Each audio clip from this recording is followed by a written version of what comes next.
Hi,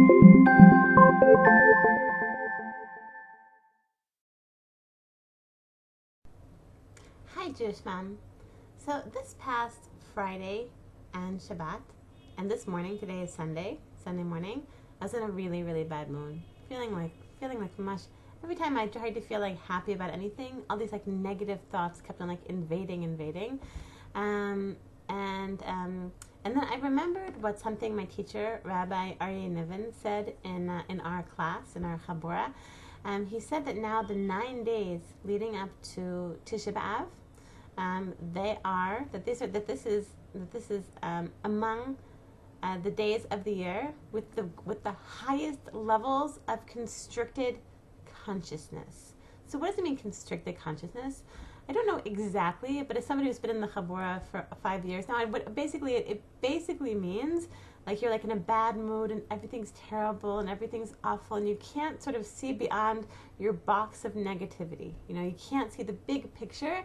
You just feel like you're just trapped, sort of like in like a cage of negativity. It's sort of like what constricted consciousness feels like. So the truth is actually it makes sense. That I would be feeling down over these 9 days. But I want to tell you actually now, like I'm actually feeling better and I'm feeling sort of perking up. And I want to tell you the things that I sort of like the process that I went through, which I think is like helping me to get out of this cage of constricted consciousness. The first thing is I remembered. The first thing is just realizing it. The first thing is just realizing that this is a time of constricted consciousness, that this is just it, and just sort of like relaxing and just like letting go. Just saying, okay, this is a difficult time. It's the 9 days, and it's not a very, cheerful, happy, wonderful time. It's like a down time for the Jewish people, and just sort of letting it go, and going with the feeling. In a way, just going with the feeling and not fighting it, it sort of makes it a little bit, it makes it lift. Another thing I thought about is something that Rabbi Niven, also I just want to mention at this point, so Rabbi Niven, on August 17th, he's going to be starting a 5-class Elul Chabura, an Elul class. So it goes on for 5 classes for the cost of $1.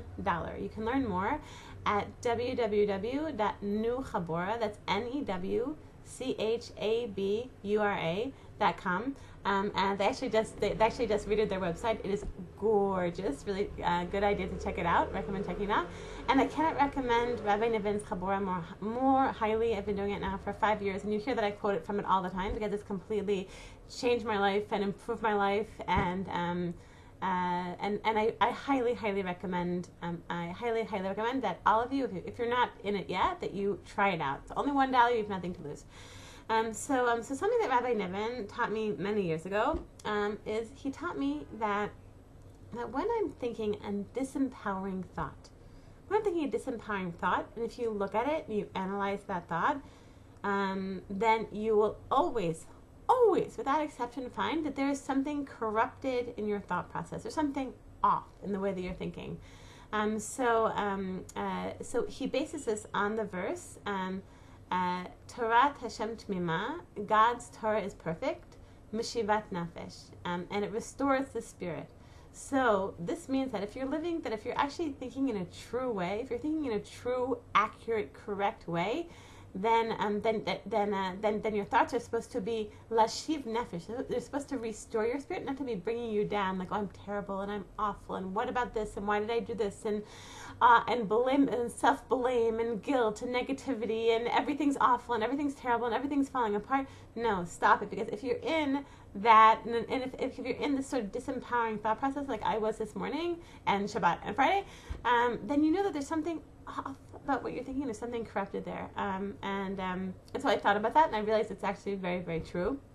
The next thing is, so I called my friend who is my chavruta for Rabbi Niven's Chabura, and she said something very simple.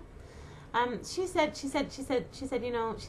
look at your heart and how you're feeling. She said, like, how are you feeling? I said, like, I'm feeling, down and vulnerable and disempowered. And she said, so look at your heart. And she said, to just know that right now you're in constricted consciousness, and you are wearing sunglasses. It doesn't mean that, like, when you're wearing sunglasses, so it means that, the world is still there. Like, there are still things going on, but because of the sunglasses, it makes everything dark and dim, right? It's not that you're totally making it up. That's not true. But everything looks sort of darker and grimmer and more awful, and looks sort of darker and grimmer because you have sunglasses on. And when you're in constricted consciousness, this is the way that things look, right?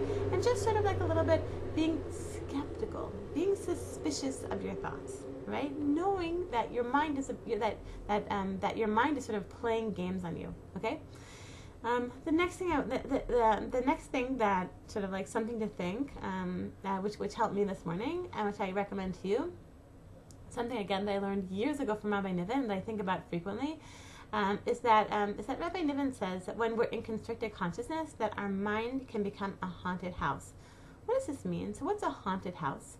A haunted house is, it's a bunch of like, people who are getting paid, $5.50 an hour. Like there's like the college student on like summer vacation, and there's, the 19-year-old who's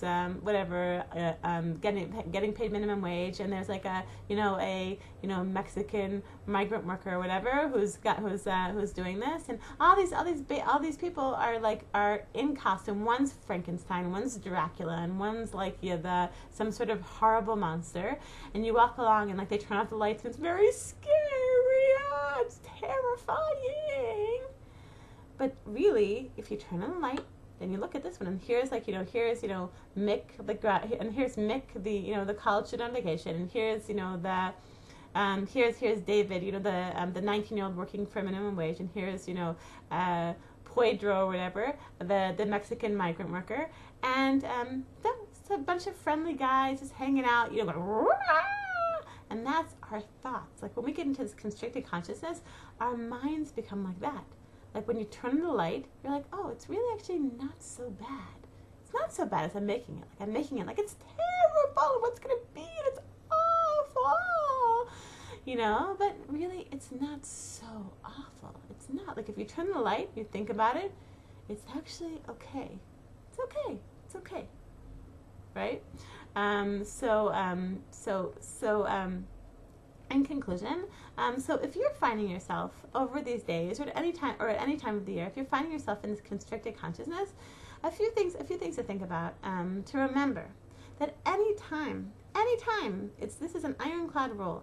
Anytime you find that you are thinking disempowering thoughts, you're thinking, I'm terrible, and why did I do this, and I'm the worst, and I will never succeed, and I'm the worst, and nobody's as terrible as me, right?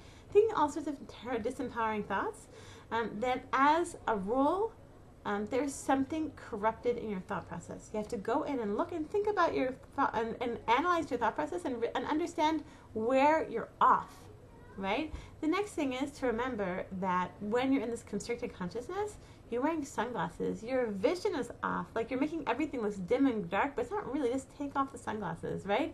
It means that when you're wearing the sunglasses, when you're wearing them, to be suspicious of your thought processes, okay? To realize that, until you're in a better mood, the way that you're thinking is a bit off. The third thing is to remember the haunted house. That when you're in constricted consciousness, that you're thinking, it's like your mind, your brain is a haunted house. It's just like these people who are getting paid $5.50 an hour. One's pretending to be Frankenstein, one's pretending to be Dracula. And it's scary, but you turn the light, and it's really not so scary. Like the circumstance that you're making in your like the sort of scenarios that you're making up in your brain, they're like imaginary. It's just like this haunted house taking place in your brain. So do what you can to turn the light, or at the very least, do what you can just not to take it so seriously. Try to say, okay, it's a haunted house now. I'm in constricted consciousness. I'm wearing sunglasses. I'm in a haunted house. Yalla, it's okay. It's gonna pass. It will pass. This too shall pass. So I want to bless all of you Jewish moms with an amazing week, but I hope that all of us will pull through we'll pull through these days to Tisha B'Av, and that we'll be standing still on Tisha B'Av, Bezrat Hashem, that this year may the fast of Tisha B'Av, may it be canceled. May we all dance together this Tisha B'Av at the Beit HaMikdash. Kol